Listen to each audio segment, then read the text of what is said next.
Fokus politik lokal faktanya berorientasi kepada arena kontestasi bagi pelbagai kepentingan ekonomi dan politik kekuasaan dari para elit politik. I think the problems of democratic development in Aceh has given rise to what you could call perhaps clientelistic governance by power sharing with Jakarta, and that has generated so much frustration that what comes up now is rather a kind of populist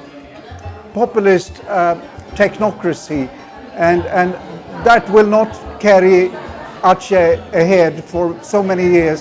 There will be need to build, facilitate more popular participation if there shall be any possibility for the original visions of building an independent and democratic Aceh.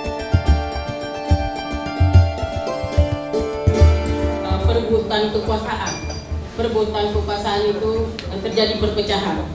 Apakah negara ini dirugikan dengan adanya partai lokal? Itu harus internasional, kalau bisa negara dan harus negara. Ternyata waktu itu ada hadis ini.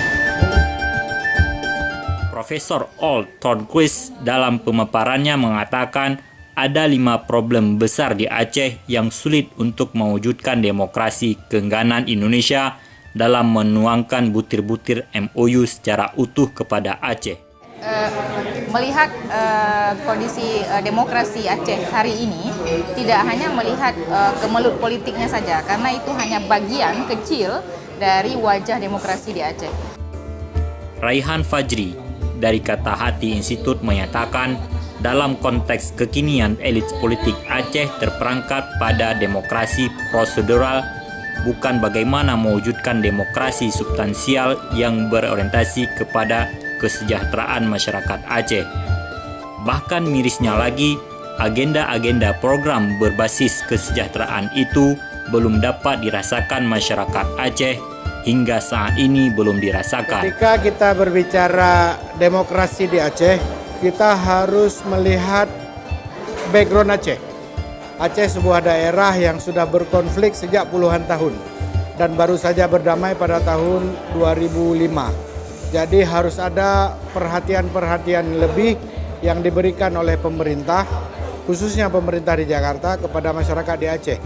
Memberikan kewenangan-kewenangan yang lebih dibanding dengan daerah-daerah yang lain.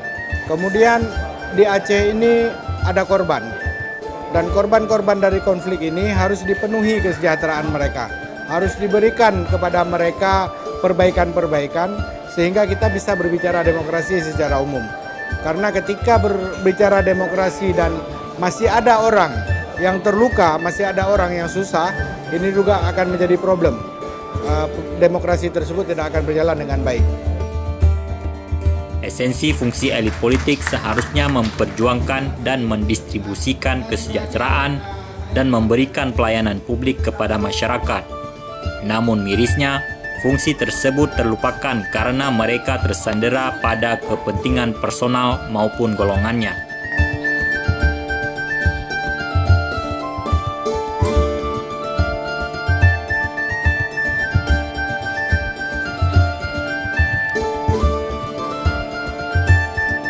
Pemerintah yang